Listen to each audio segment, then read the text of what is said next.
Hi, it's Kamon Reynolds. It's early March. This colony needs another box soon. It is looking just right, and I want to show you what I see and what's going on that makes me know that I need to get another box on this colony. So as you can see, there's 8 frames of bees in here. It's a warm day. There's a lot of foragers out. We've also stopped feeding pollen patties, and a lot has to do with the weather. The weather is a big factor here. So I got this whole other box of drawn comb. This stuff is awesome. These bees are going to take off. It's going to keep them from swarming. It is the 8th, or I think it's the 9th, March 9th. And so I am seeing the development of more queen cups. I haven't seen any that have any young queen larvae where they're trying to raise a queen cell, but we are getting close. So let's look at this colony. This was a week when this whole yard, it's about 24 colonies. We took several of them up to Wisconsin. We started putting them in other yards. And these all are going to go on 4-ways on a cold night, 4-way pallets, and I am going to be moving them out of here. My kids want to do a lot more stuff in my yard, and as they're getting older, I want to make sure they have some places to be able to do some other things besides just bees, So I got into this hive back in early February, and they were super light on food. I mean, they had about 1 frame of food, and so I used Hive Alive at the conference or sometime around there, I don't know if it was there, gave me a couple of these bladders to try. It's easy feed, and it's a syrup with some of their Hive Alive product in it, and it actually works really good. And you can make your own shim. This is a shim they provided, and so what I did is I stuck it on there, and I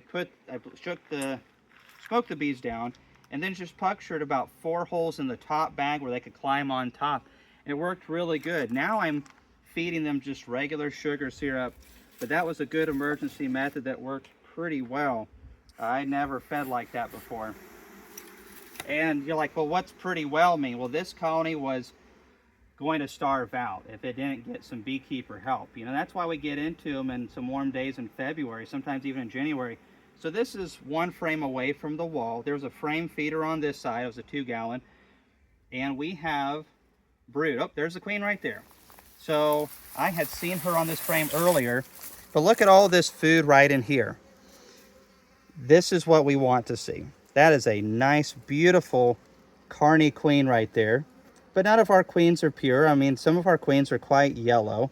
And you can see several of these bees have quite a bit of yellow characteristics in them, whilst the drones are almost solid black. So genetic diversity is important, but what I want to see this time of the year is a lot of this nice syrup or something if they don't have a lot of honey, and they definitely didn't.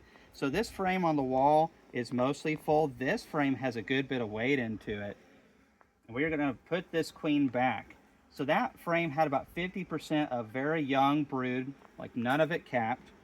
Lots of bee bread and pollen coming in. Well, a lot of pollen coming in. Check this right here. They're starting to cap this brood.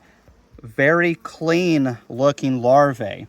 And you can just see all these pollen baskets down in here towards the bottom. They're packing these cells with that pollen. It's a greenish yellow. And it's a very nutritious pollen that we get this time of the year. A lot of it's maple. We are seeing a little bit of red from the dead nettle or the henbit. It's hard to tell sometimes which one it's coming from. Now, so that's just 2 frames right there. Got some good brood. Let's keep going. But we're not going to feed pollen patty right now. We're looking at the weather. This colony has gotten about 1 pound of pollen patty, and our bigger colonies have received 2 pounds in February. And it really gives them a nice boost. We don't know what the future holds, so it's insurance for us as a business.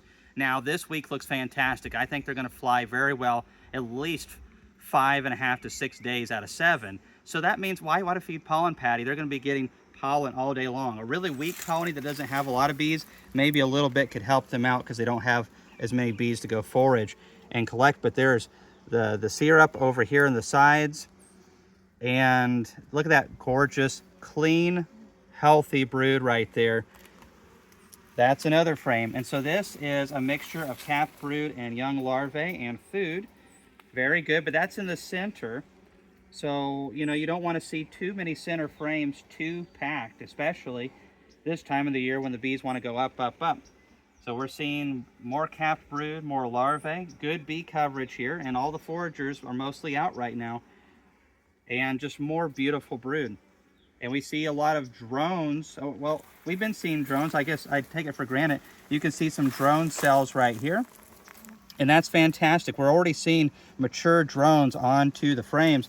We don't start typically raising our queens until about the 3rd week of March.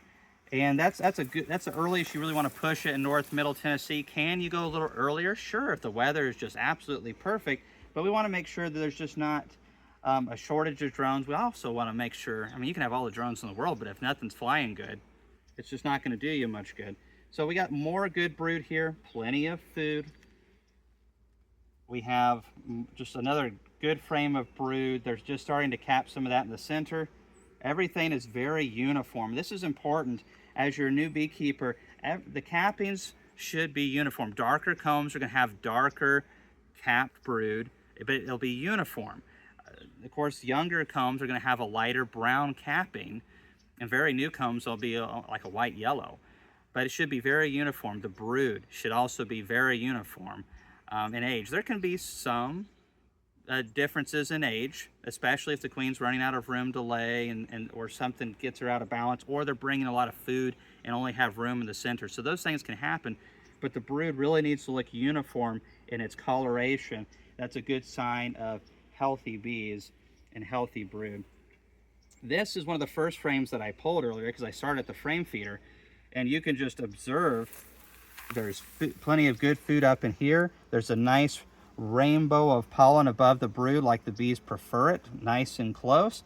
And then we're starting to see all this towards the bottom. More drone brood, and this is where you're going to start to see them developing queen cells. Now I saw a cup earlier that looked a little bit new on some wax where they'd added a little bit to it. There was nothing down into it. It does seem a little early for that, but imagine what this colony is going to look like in just a couple weeks. There's brood emerging out at probably every second right now, or getting close to it. And so very soon, yeah, there's some new brood right there. And so this is going to blow out of this single. That's what we call just this one box right here. We've got to give them room and give it to them now. So here we have more brood, more food, very good looking colony. This colony might even be almost dead at this point had we not fed them. Another frame that's 50% brood and food. So wow. All right, now what are we going to do? Because we want to add more space. First of all, we're going to look at our weather forecast. It's supposed to be an average of around 70 degrees Fahrenheit. A strong colony like this is going to be able to generate a lot of heat, especially because it has so much food in there, which is good. They're not worried about running low. They're not going to cannibalize their brood because they're going to get on a shortage, and they're going to be able to fly a bunch. So this is a perfect time to add the space, but sometimes it's cold and you still almost got to add the space. Big, strong colonies like some of ours that are 14 frames of bees, you better give them some space or pull them back right now. Or else, it doesn't matter if it's going to be 45 degrees tomorrow, which it's going to be about 75. So we're going to smoke these bees off to the side. And what I really want to do here is not alienate any brood, even though they probably could handle a little bit of it. If we were going to pull a frame up, it would be right in the center, so all that heat would go right up into that second box. But, you know, we have some time with this colony. We have some time. We're not feeding them anymore.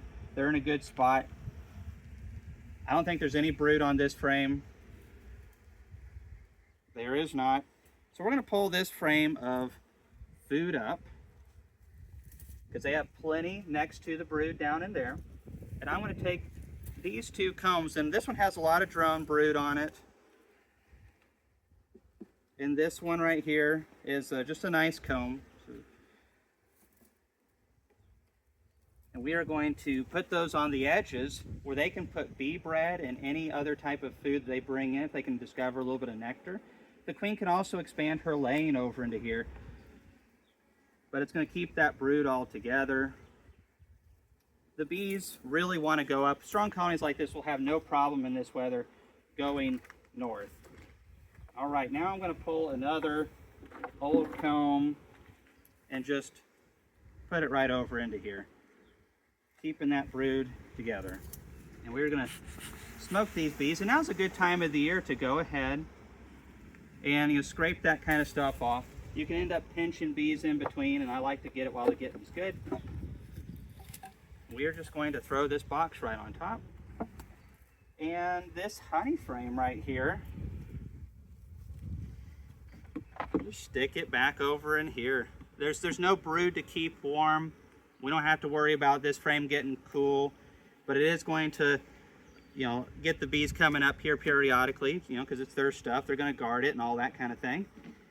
And meanwhile, they're going to clean these frames out, because even though, these frames are pretty clean and good combs, bees still, they got to polish the cells out. It's one of the first jobs the bee gets, is cleaning its cell and other cells out. And so they're going to take a day or two to do this.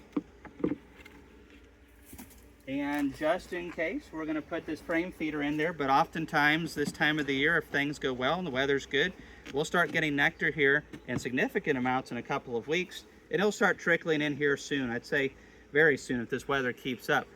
So we just, we leave them in there because it just kind of stores it and kind of creates an 8-frame section up here. And whenever we pull the honey, then if we need to feed, it's already right there waiting for us. All right, basically that's it right there. Just going to throw this colony together. But right now, early March, any small nukes may be blowing out of those nuke boxes at this point, and the singles might need a double, and those doubles might need pulled back to help some of these colonies that are a little bit smaller get where they need to be. Thanks for watching this video, and we'll see you in the next one.